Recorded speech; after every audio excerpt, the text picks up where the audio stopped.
എല്ലാവർക്കും ഞങ്ങളുടെ വിനീതമായ നമസ്കാരം. ഇങ്ങനൊരു വേദി ഒരുക്കി തന്നതിൽ ഈ കുടുംബത്തോടുള്ള ഞങ്ങളുടെ നന്ദിയും ഞങ്ങളുടെ സന്തോഷവും ആദ്യമായി അറിയിക്കട്ടെ. കർണശപഥം കഥയിലെ ഏറ്റവും നാടകീയമായ ഒരു രംഗം,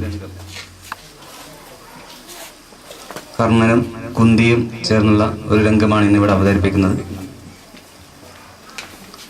തിരശ്ശീല നീക്കുമ്പോൾ രംഗത്ത് നാം കാണുന്നത് കർണനെയാണ്. മഹാഭാരത യുദ്ധം, പാണ്ഡവരും കൗരവരും തമ്മിലുള്ള യുദ്ധത്തിന് രണ്ട് പേരും തയ്യാറായി കഴിഞ്ഞ സമയത്ത്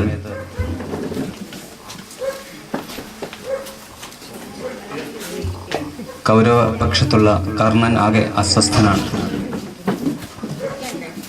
തൻ്റെ ജന്മരഹസ്യങ്ങളെക്കുറിച്ചും തൻ്റെ മാതാപിതാക്കൾ ആരാണെന്നറിയാത്ത ഒരവസ്ഥ. കർണൻ ആകെ ആശങ്കാകുലനാണ്.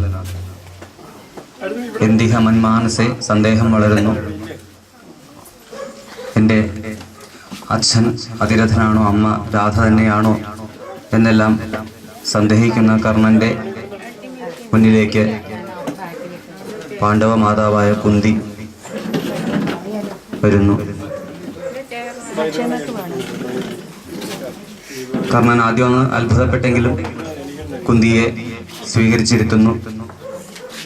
ആഗമനോദ്ദേശം ചോദിക്കുന്നു. ഭവതി എന്തിനാണ് വന്നത് എന്ന് ചോദിക്കുന്നു. കർണ, ഞാൻ ഇന്ന് യാചകിയായാണ് വന്നിരിക്കുന്നത്. നിന്നോട് എനിക്ക് ഒന്ന് യാചിക്കാനാണ് ഞാൻ വന്നിട്ടുള്ളത്. താൻ എന്താണ് ചെയ്തു തരേണ്ടത് എന്ന് കർണൻ ചോദിക്കുന്നു. കൗരവരോട് ബന്ധം വീര, നേരിൽ നിനക്കിനി ചേര. നീ കൗരവരോടുള്ള ബന്ധം മതിയാക്കണം. പോരൂ, മത്സുതരോട് ചേരാം. എൻ്റെ മക്കളോടൊപ്പം പാണ്ഡവരോടൊപ്പം ചേർന്ന് യുദ്ധം ചെയ്യും എന്ന് യാചിക്കുന്നു. അത് കേട്ട കർണൻ ആക്രോശിക്കുന്നു. സ്ത്രീത്വം ഭവതിയെ രക്ഷിക്കുന്നു.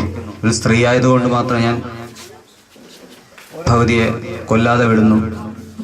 ജീവന് സമനായിട്ടുള്ള ദുര്യോധനെ ഈ കർണൻ ഉപേക്ഷിക്കണമെന്നാണോ ഭവതി പറയുന്നത്? താൻ അതിന് തയ്യാറല്ല എന്ന് പറയുന്നു.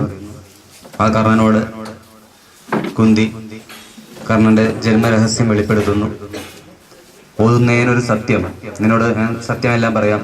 നിന്റെ താതൻ സൂര്യഭഗവാനാണ്. നിന്റെ അമ്മ, നിന്റെ മുന്നിൽ നിൽക്കുന്ന ഈ ഞാൻ തന്നെയാണ്. പാണ്ഡവരെല്ലാം നിന്റെ സഹോദരന്മാരാണ് എന്ന് പറയുന്ന കുന്തി വീണ്ടും കർണനോട് പറയുകയാണ്, നിന്റെ സഹോദരന്മാരോട് യുദ്ധം ചെയ്യരുത്, പാണ്ഡവരോടൊപ്പം വരൂ, പാണ്ഡവ പക്ഷത്തേക്ക് വരൂ എന്ന് പറയുന്നു. ഈ സത്യം പറഞ്ഞ ആകെ അസ്വസ്ഥനാവുന്ന കർണനോട് കുന്തി കർണനെ പ്രസവിക്കാനുണ്ടായ കഥകളെല്ലാം പറയുന്നു. പണ്ട് താൻ കന്യകയായിരിക്കുന്ന സമയത്ത് തൻ്റെ കൊട്ടാരത്തിൽ ദുർവാസാവ് മഹർഷി വന്നതും ആ മഹർഷിയെ പരിപാലിക്കാനായി അച്ഛൻ തന്നെ നിയോഗിച്ചതും അതിൽ സംപ്രീതനായ മുനി തനിക്ക് മന്ത്രങ്ങൾ പറഞ്ഞു തന്നതും ഉപദേശിച്ചു തന്നു. ദിവ്യമായ മന്ത്രങ്ങൾ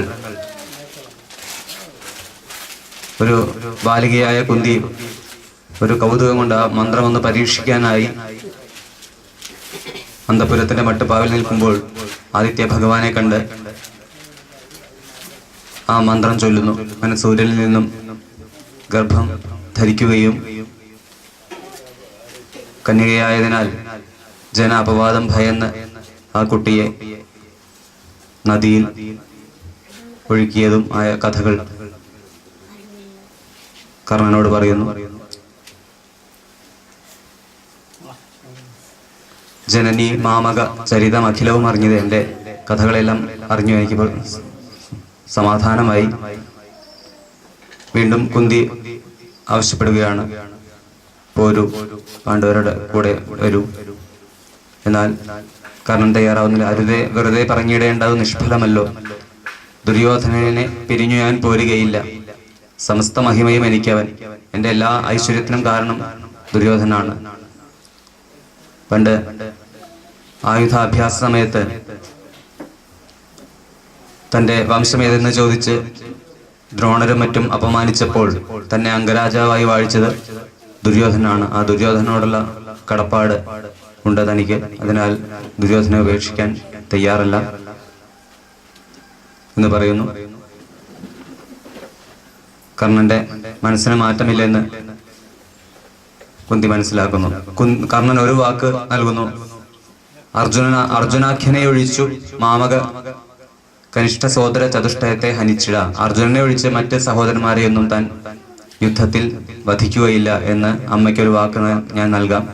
എങ്ങനെയായാലും അമ്മയ്ക്ക് 5 മക്കൾ. ഒന്നുകിൽ ഞാൻ അല്ലെങ്കിൽ അർജുനൻ, ആരെങ്കിലും ഒരാൾ യുദ്ധത്തിൽ കൊല്ലപ്പെടും. മറ്റ് സഹോദരന്മാരെ വധിക്കുകയില്ല എന്നൊരു വാക്ക് നൽകി കുന്തിയെ യാത്രയാക്കുന്നു. എവിടെയാലും ധർമ്മം വിജയിക്കട്ടെ എന്ന് മകനെ അനുഗ്രഹിച്ച് കുന്തി മനസ്സോടെ വിടവാങ്ങുന്നതോടെ ഈ രംഗം ഇന്നവിടെ അവസാനിക്കുന്നു. ഇതിൽ കർണനെ രംഗത്ത് അവതരിപ്പിക്കുന്നത് സദനം ശ്രീനാഥാണ്. സദനം കഥകളി അക്കാദമിയിൽ വിദ്യാഭ്യാസം പൂർത്തിയാക്കി ഡൽഹി ഇന്റർനാഷണൽ സെന്ററിൽ അധ്യാപകനായിരുന്നപ്പോൾ വീണ്ടും നാട്ടിൽ സദനത്തിൽ കഥകളി അധ്യാപകനാണ്. കുന്തിയായി മാങ്കുറിശി വേണുവാര്യർ.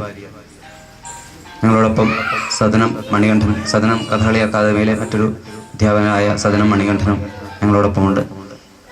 പാട്ട് നെടുമ്പള്ളി രാംമോഹൻ, ജിഷ്ണു നമ്പൂതിരിപ്പാട്. ചെണ്ട മദ്ദളം, ചെണ്ട സദനം ഗോപാലകൃഷ്ണൻ, മദ്ദളം സദനം രാജ. രണ്ടുപേരും സദനം കഥകളി അക്കാദമിയിലെ അധ്യാപകരാണ്. ചുട്ടി സദനം അനിൽകുമാർ. ഈ കഥ സംഗീതത്തിനും അഭിനയത്തിനും എല്ലാം പ്രാധാന്യമുള്ള കഥ. ഈ വരികൾ ശ്രദ്ധിച്ചാൽ തന്നെ നിങ്ങൾക്ക് ആസ്വദിക്കാനാകും. ഏറ്റവും ലളിതമായ കഥകളിലൊന്നാണ്. നിങ്ങൾക്ക് ഏവർക്കും ആസ്വാദ്യമാകും എന്ന പ്രതീക്ഷയോടെ ഞങ്ങൾ ഈ കഥകളി ഇവിടെ അവതരിപ്പിക്കും.